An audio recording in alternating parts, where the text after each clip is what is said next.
찬양하도록 나와 동행하소서.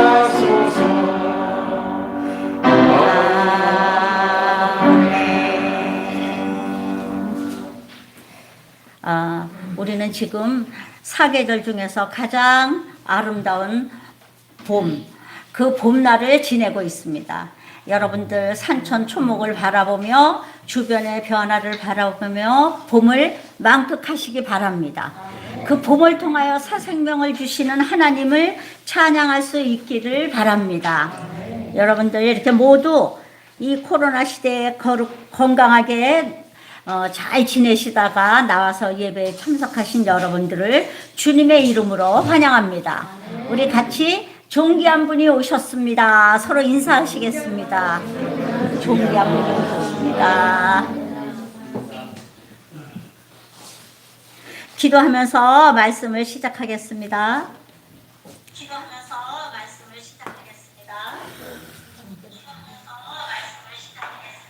할렐루야. 하나님 감사합니다.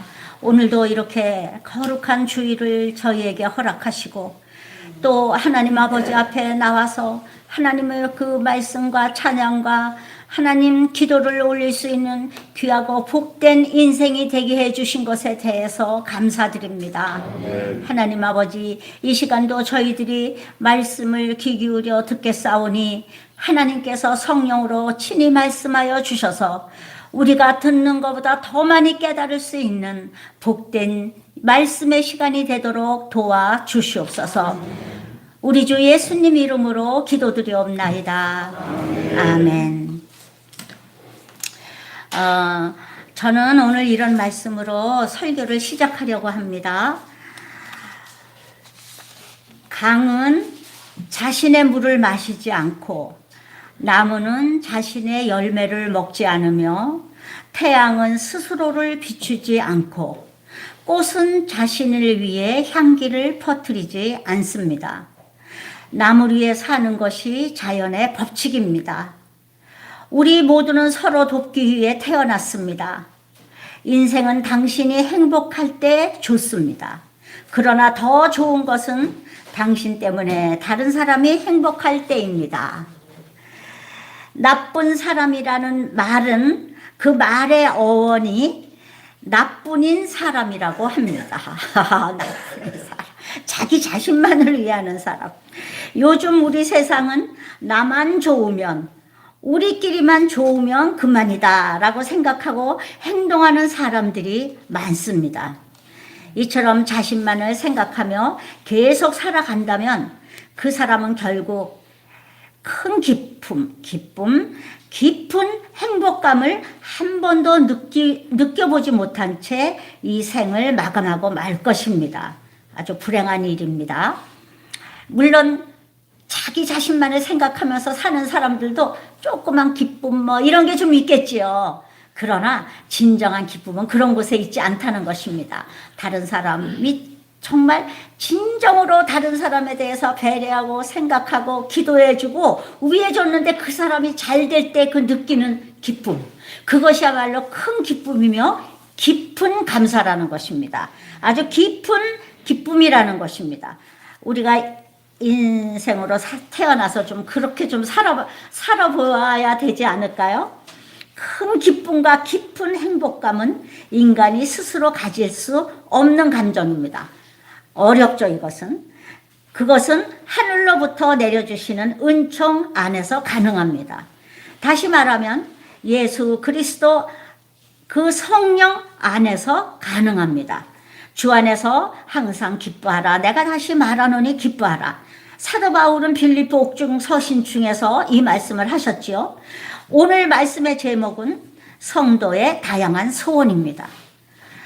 여러분들 지금 이렇게 여러분들이 계시지만 우리 성도 한 사람 한 사람의 소원이 중요합니다. 또한 우리 모두의 소원도 중요합니다. 한 사람도 다양한 소원을 가지고 계십니다. 그래서 오늘 이 제목은 성도의 다양한 소원이에요. 우리 모두가 정말 여러 가지 얼굴과 얼굴이 다르고 생활 환경이 다르고 이 개성이 다르고 그런 것처럼 우리 성도들의 소원도 아주 다양합니다. 다 같은 소원을 가지고 있지 않죠. 하나님께서는 각기 다르고 다양한 인생을 사는 사람을 품으시고 내 모습 이대로 다 받아주셔서 하나님의 선하신 목적을 두고 쓰시는 것입니다. 똑같은 소원을 가지고 좀 말 좀 해봐라. 야, 너네는 한 교회 살면서 왜 그렇게 소원이 다르고 왜 그렇게 나한테 하는 기도가 다 다르냐. 우리 하나님은 그렇지 않으십니다. 왜냐하면 우리 인생들은 말이죠, 짧은 생을 살다 가고 한계를 많이 가지고 있는 인생들이에요. 우리가 기도를 잘하면 얼마나 잘할 수 있겠습니까? 어떻게 우리가 하나님의 뜻을 알고 그 하나님의 뜻대로 기도할 수 있겠습니까? 우리는 몰라요. 그래서 그냥 짧은 소견으로 어리석게 기도하면서 살 수밖에 없는 것입니다. 어떻게 하면 하나님의 뜻을 알고 그 뜻대로 기도할 수 있겠습니까? 그러나 우리가 하나님께 나를 내어드리고 내 뜻과 내 생각, 나의 삶을 하나님께 드리고 나를 비우면 성령께서 내 안에 오셔서 하나님의 뜻을 알게 하시고 그 뜻대로 기도하며 살 수 있도록 나를 주관하여 가시는 것입니다. 그래서 우리 하나님께서는 다양한 소원을 가지고 하나님께 오시는 사람도 다 받아주시는 것이에요. 옳지, 네가 그렇게 기도하는구나. 그래, 너는 지금 그렇게 기도할 수밖에 없어. 알았어. 다 받아주시는 것이에요. 그래서 하나님 어린아이같이 제가 아파요. 병 낫게 해주세요. 하나님, 나는 지금 누구 때문에 괴롭힘을 당하고 있는데 그 괴롭히는 사람을 좀 어떻게 좀 하나님 심판해 주세요. 이 성경 시편은 말이죠, 그런 하나님의 다양한 소원을 시편 1편으로부터 9편까지 다 담고 있는 거예요. 시편 119편을 보면 다양한 방법으로 하나님을 찬양하기도 하고 하나님께 소원을 아뢰기도 하면서 하나님이 우리들의 기도를 들어주시는데, 어떤 분들은 교회 와서 기복적인 신앙이나 하고 그렇지 않습니다. 기복적인 신앙을 해도 괜찮습니다. 여러분 돈 좀 잘 벌게 해주세요. 제가 지금 이런 처지에 있는데 저를 도와주세요. 여러분, 그런 아무리 기복적인 신앙을 해도 괜찮습니다. 하나님께 열심히 기도만 하면 돼요. 저는 처음에 기도할 때 보면은 먼저 무슨 생각이 가장 많이 오느냐 하면, 내가 몸이 아플 때는 몸 아픈 것이 제일 먼저 들어와서 그거 기도하게 돼요. 또 무슨 문제가 있으면 그거 가지고, 그러니까 애들이 이런 문제가 있습니다. 그런 거 다 기도하게 돼요. 근데 내가 어떤 때 깊은 기도를 하고 싶을 때는 그런 문제가 수도 없이 내 기도를 방해를 해도 그런 거를 다 먼저 기도해서 가지치기를 해야 돼요. 그게 들어오면 그거 기도해야 돼요. 이게 들어오면 이것도 기도합니다. 그렇게 기도를 쭉 하고 한참 그런 기도를 다 하나님께 그 말도 안 되는 것 같은 소원을 다 아뢰고 나면 드디어 내가 진심으로 기도하고 싶었던 기도가 쭉 줄기가 잡히는 거예요. 그래갖고 기도하게 되는 것입니다. 그래서 나는 왜 이렇게 기복적인 신앙을 할까? 그런 고민도 할 필요가 없어요. 우리는 포도나무에 붙어있는 가지입니다. 예수님만 떠나지 않으면 우리의 모든 기도는 다 옳은 것이에요. 왜냐하면 하나님께서 그 기도조차도 다 나중에는 바꿔주시기 때문이에요. 기도는 내 소원을 아뢰는 게 아니라 기도하는 도중에 하나님의 뜻이 무엇인지 깨달으시는 게 기도예요. 그래서 이 사람이 기도를 하기만 하면 얼마 후에는 내가 지금 이렇게 기도하는 게 아니었구나. 다시. 그래갖고 하나님이 원하시는 기도를 올리게 되는 것이에요. 하나님이 나를 주관하사 만들어 가시는 것입니다.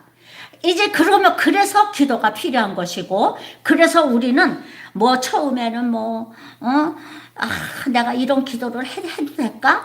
뭐 이런 생각을 하면서 거룩한 기도를 좀 해야지. 하나님의 나를 향한 뜻이 무엇입니까? 제가 그것을 이루어 드리겠습니다. 그런 기도 안 해도 괜찮아요. 내가 하나님 아버지 앞에 꼭 붙어서 내 소원을 디리딱 막 아뢰면서 하나님 안에 있기만 하면 언젠가는 이제 하나님의 뜻에 맞는 기도를 올리게 되는 것입니다. 그날까지 열심히 기도하셔야 돼요. 네, 여러분이 성경을 보며 또 찬양을 올리면서 열심히 기도하시면 됩니다. 하나님께서는 그래서 다양한 소원을 가진 어린아이 같은 그 마음을 가지고 그저 자기 소원에 급급해서 옆에 사람 기도할 새도 없이 그냥 내 소원으로 가득 찬 사람의 기도일지라도 처음에 와서 기도할 때는 다 받아주시는 것이에요.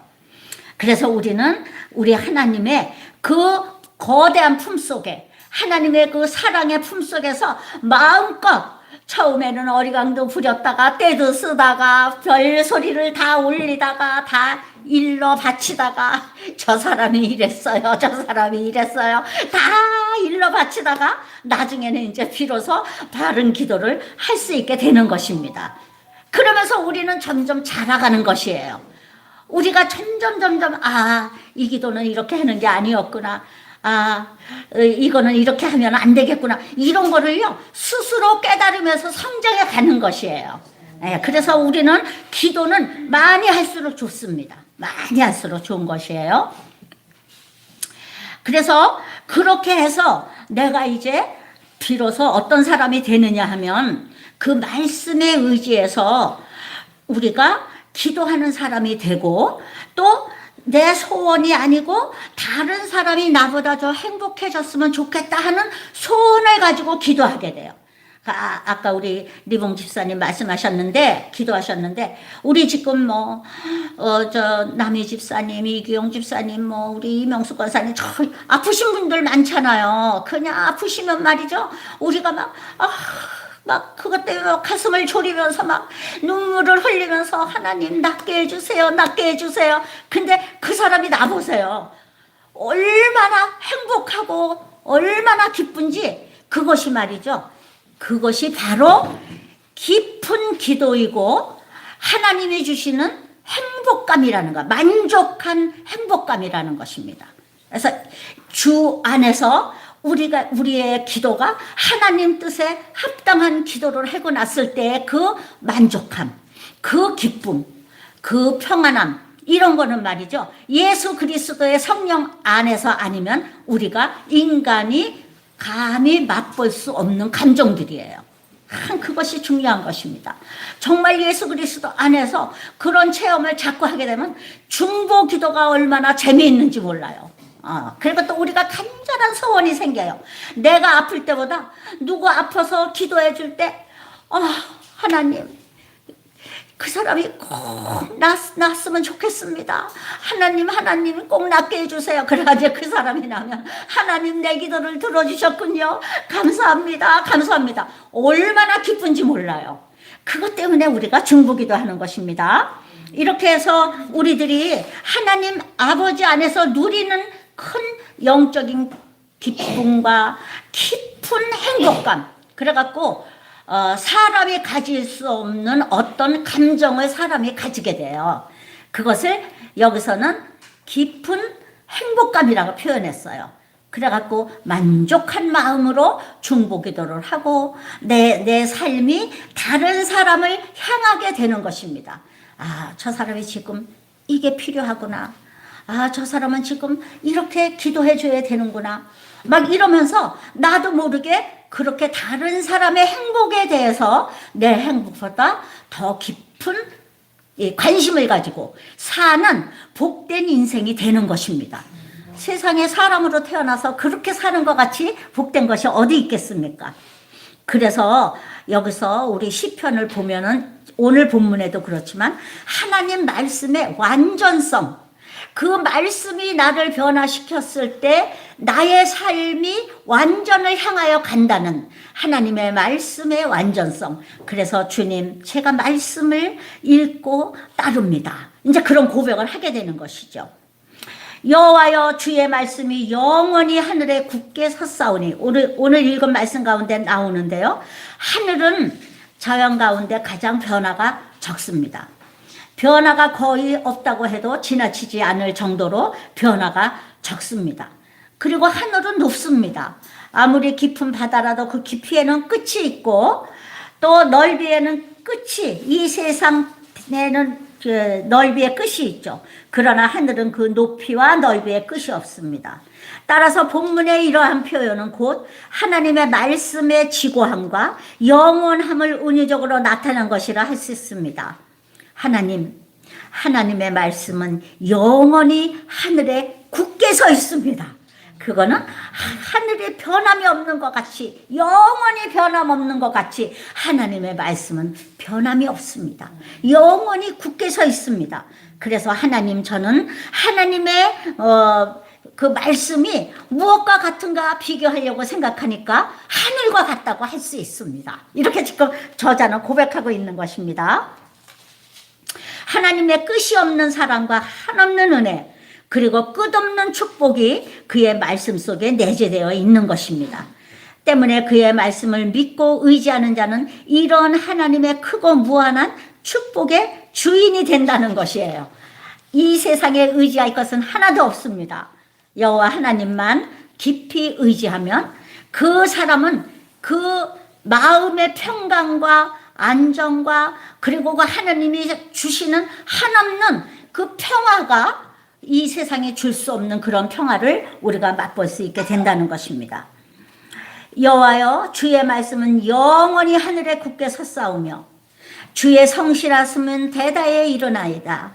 주께서 땅을 세우셨으므로 땅이 항상 있사오니 천지가 주의 규례들대로 오늘까지 있음은 만물이 주의 종이 된 까닭이니이다. 이렇게 오늘 읽은 말씀 중에 있죠. 천지가 주의 규례대로 오늘까지 있음은 만물이 주의 종이 된 영권이이다. 하나님의 통치와 섭리에는 두 가지 방법이 있는데요. 하나는 오순절적인 방법이요, 다른 하나는 가로 서말 속에 넣은 누룩의 속성과 같은 방법입니다. 여러분, 오순절적인 방법이라는 것은 무엇을 말하는 것입니까? 급격한 변화를 얘기하는 것이에요. 이때까지 있었던 모든 그 영적인 질서의 그 변화를 의미하느라고 하나님께서는 새로운 세계, 예수 그리스도 안에서 성령의 새로운 문을 여는 그 놀라운 변화를 하나님께서 인간들에게 허락하시고 보여주시고 깨닫게 하시기 위해서 마가의 다락방에 있는 그 150문도에게 하늘로부터 막 급하고 강한 바람과 불의 혀 같은 것이 있어갖고 거기 있는 사람들이 전부 뒤집어지는 역사가 있는 거예요. 여태까지 살아온 것과 다른 방법으로 사는 그 대역사가 일어난 것을 여기서 표현하기를 오순절적인 방법이다.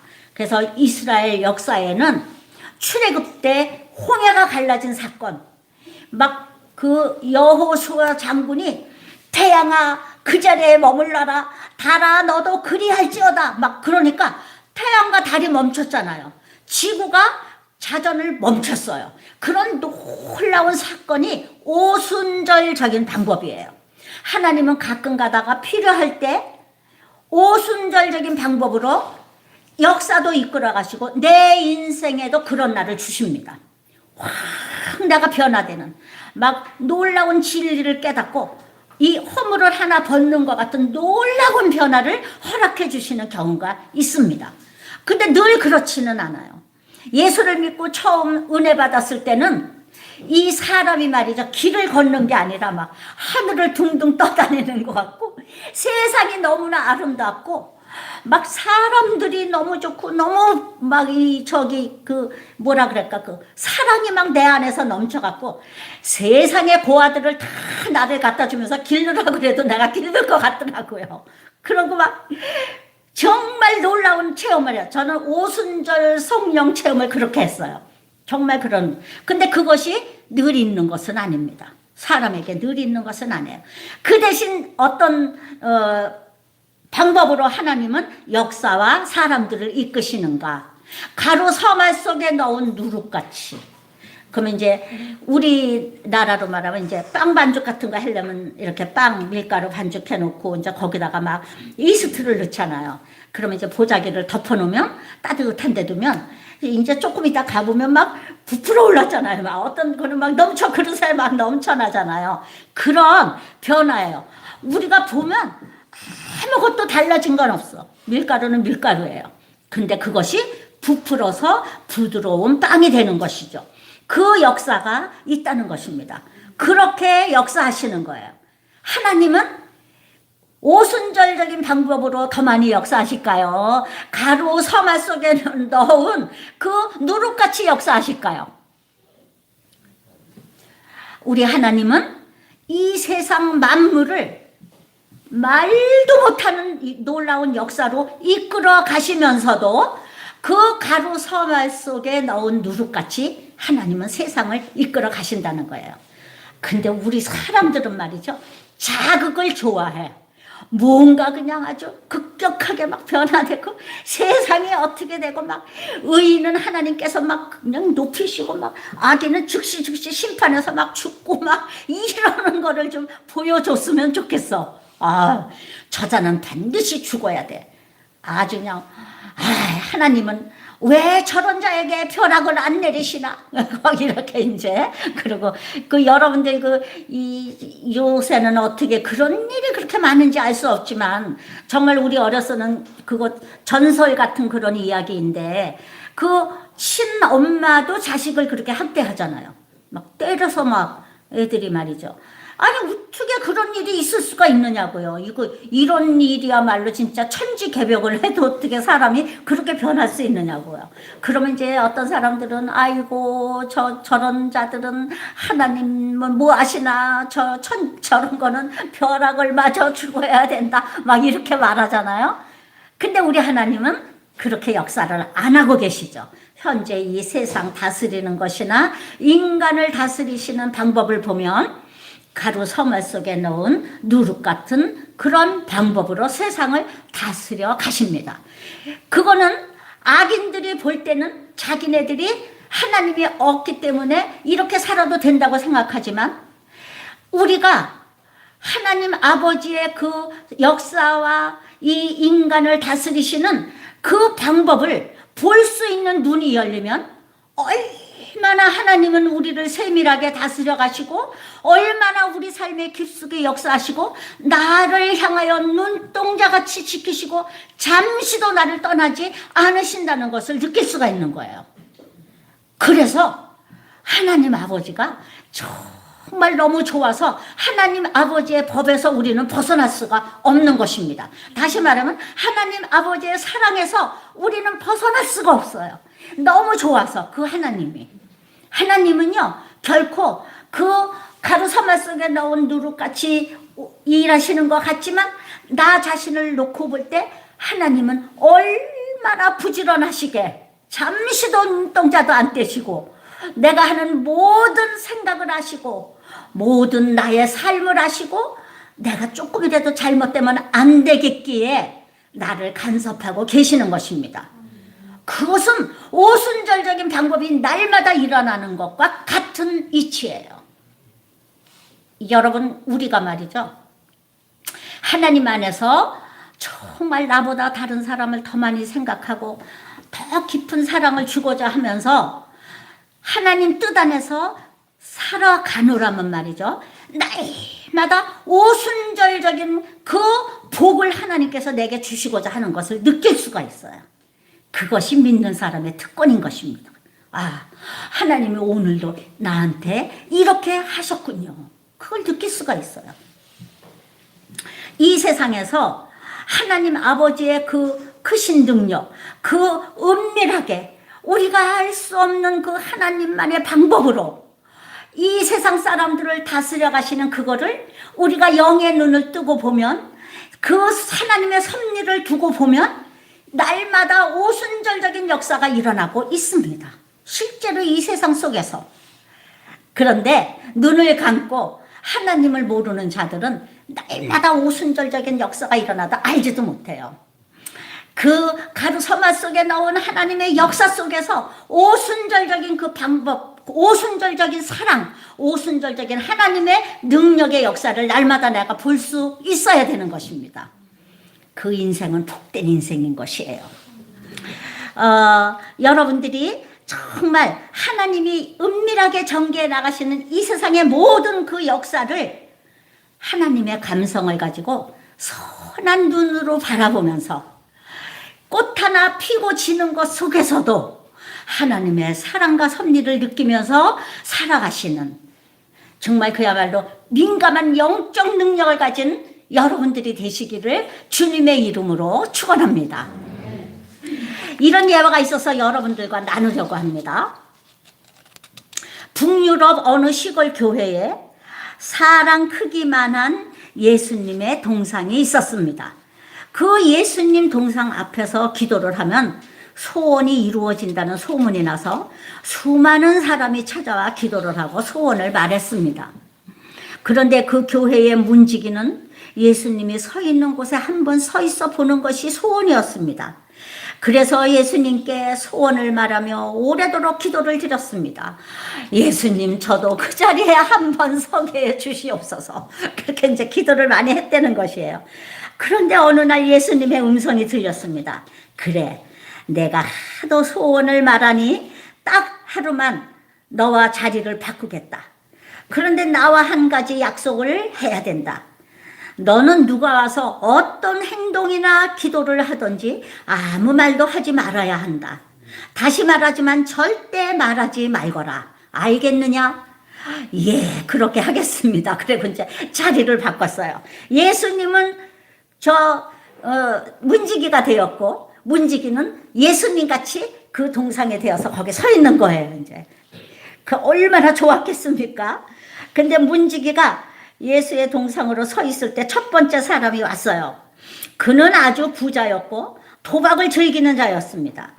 자기가 도박을 하러 가는데 돈을 잃지 않고 많이 딸 수 있도록 도와달라는 소원을 말하러 온 거예요.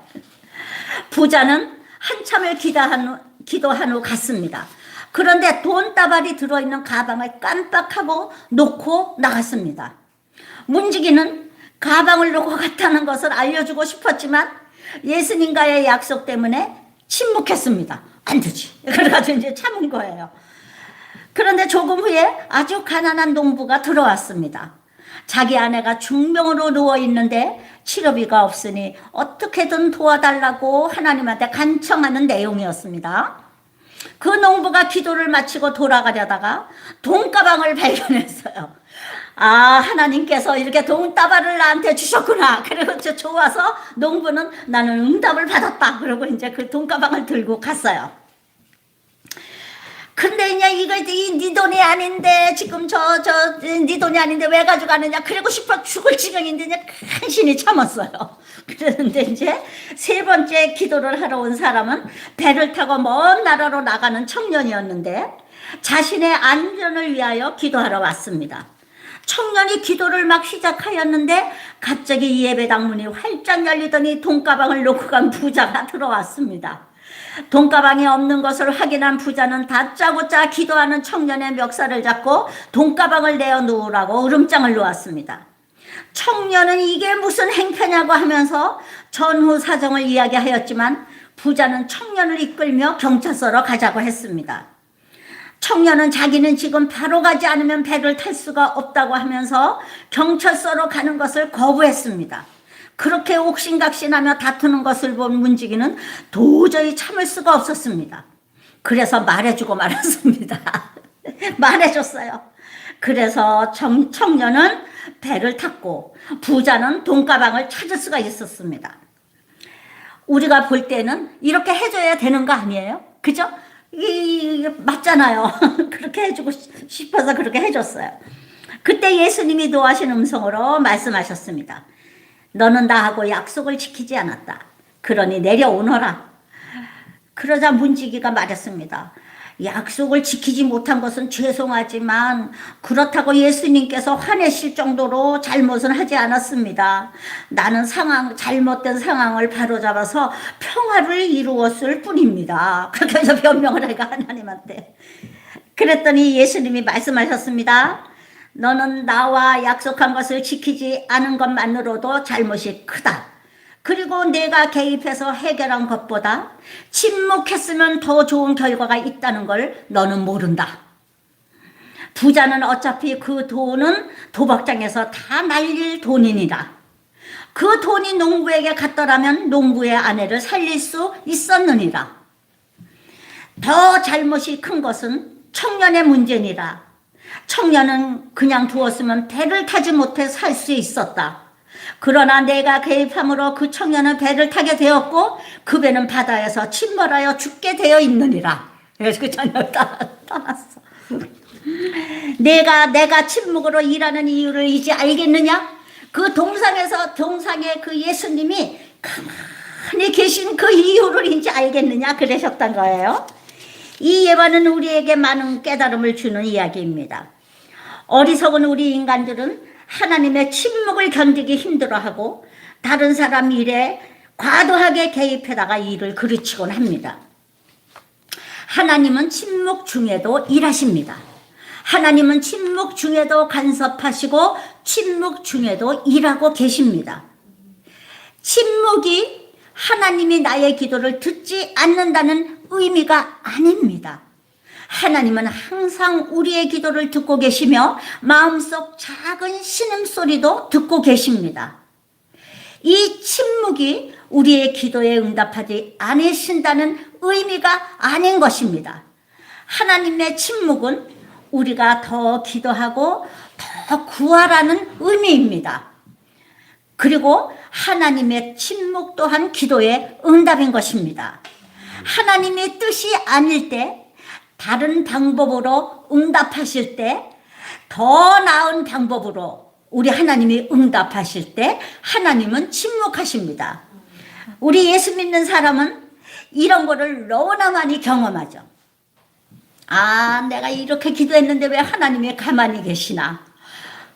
지금 하나님이 요렇게만 해주시면 나는 살 것 같은데 왜 안 하시나? 이러고 이제 우리 하나님이 이제 우리들은 답답해하고 막 급해요. 마음이 급해서 그럽니다.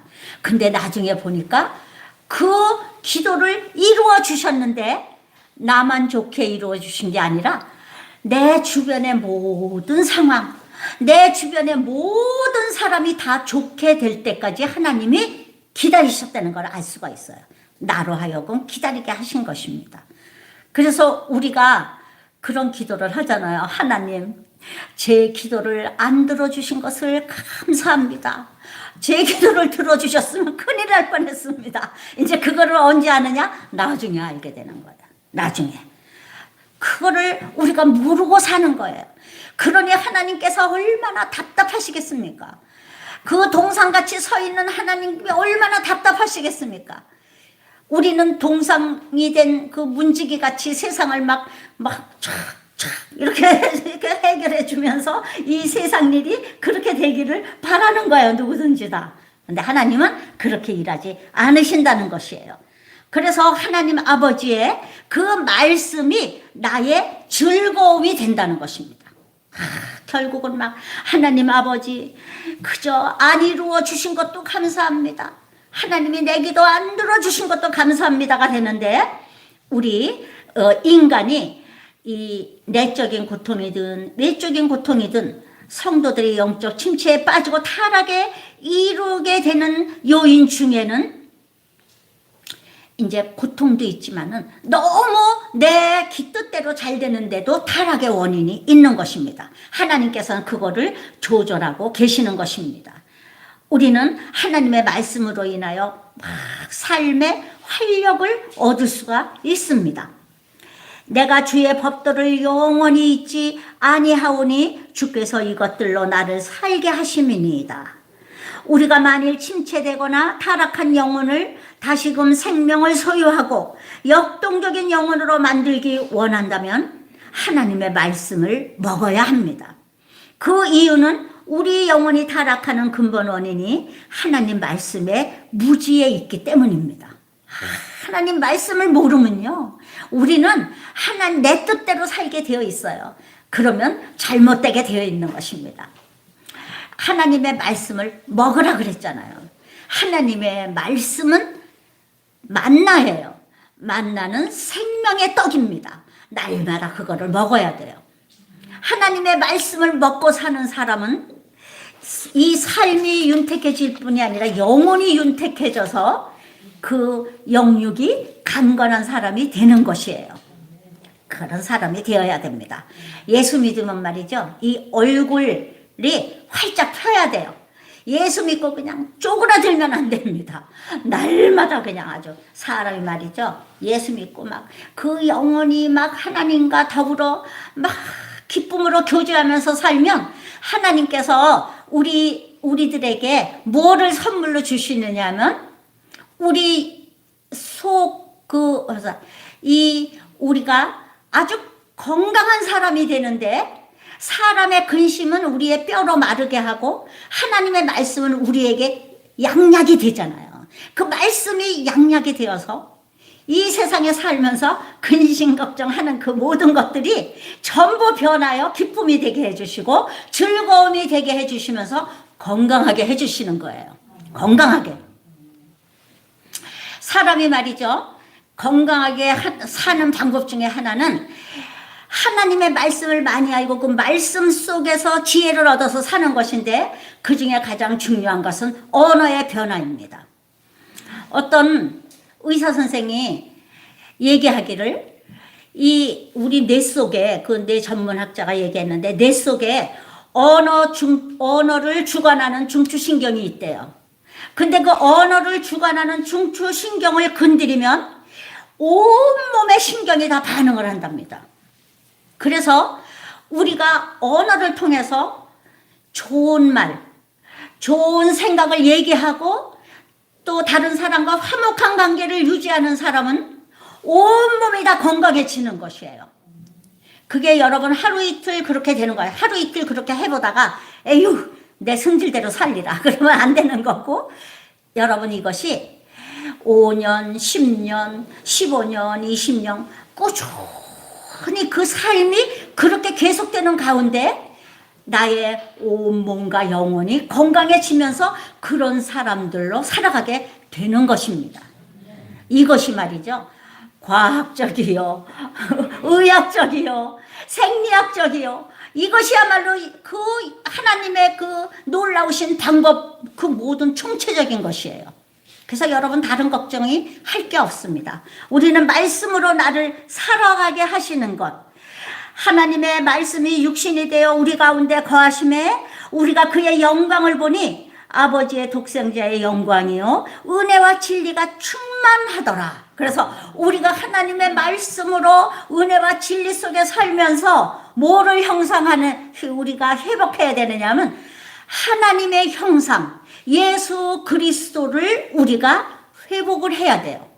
예수 그리스도는 죄를 범하고 인간이 하나님의 형상을 잃어버린 죄악 가운데 있는 세상 속에 왜 오셨을까? 하나님의 형상을 회복하러 오신 거예요. 이 말씀으로 하나님의 형상을 회복해서 나로 살게 하시려고 오신 것입니다. 그 예수님의 형상을 내가 회복을 하면 우리는 부활하셔서 우리 가운데 오신 예수 그리스도의 그 성령에 의해서 날마다 우리 삶 가운데 예수의 형상이 회복되면서 살아가는 사람이 되는 것입니다. 그래서 여러분, 우리가 이 과정에서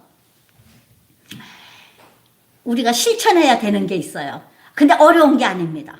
그건 뭐냐 하면 다른 사람의 행복을 내 행복보다 먼저 생각하는 거예요. 처음에 말씀드린 대로 나로 인해서 저 사람이 행복했으면 좋겠다. 그래서 그를 위해서 그 필요를 내 힘 있는 때까지 채워주고 막 그 사람을 위해서 기도해주고, 그리고 그 사람의 기쁨이 내 기쁨이 되고 하는 그런 이타적인 삶을 통해서 우리 하나님께서는 우리의 형상을 회복해 주시는 거예요. 어떻게? 예수 그리스도의 분량에 이르기까지. 어려운 게 아닙니다. 어렵지 않습니다. 그것은 여러분 우리 인간의 본성 속에 있는 사랑을, 하나님의 사랑을 회복해서 그 사랑을 가지고 살면 그런 사람이 된다는 것입니다. 우리 사랑하는 매일교회 성도 여러분들 모두 이렇게 예수님 때문에 다른 사람이 행복하게 되는 것이 내 행복입니다 하면서 사는 거룩한 주의 백성들이 되시기를 주님의 이름으로 축원합니다. 기도하겠습니다. 하나님 아버지, 정말 우리가 이 세상에 살면서 진정한 기쁨과 깊은 행복감은 우리 스스로 가질 수 있는 것이 아니라 우리 주 예수 그리스도 성령 안에서 가질 수 있는 놀라운 특권입니다. 우리 모두가 그것을 소유하기 위하여 우리 주 예수 그리스도의 그 거룩하신 말씀에 하나님 아버지 나를 올인하는 그런 놀라운 믿음의 성도들이 다 되게 하여 주시옵소서. 그리하여 살아있는 성도, 능력 있는 성도, 정말 은혜가 충만한 성도들이 다 될 수 있도록 역사하여 주시옵소서. 이 코로나 시대의 살벌함과 이 코로나 시대의 분리됨과 이 코로나 시대의 아픔과 고난을 예수 그리스도의 사랑으로 능히 이기고도 남는 사랑하는 우리 매일교회 성도들 다 되게 하여 주시옵소서.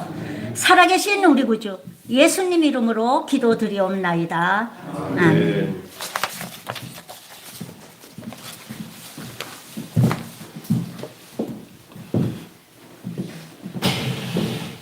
488장 찬송 드리겠습니다.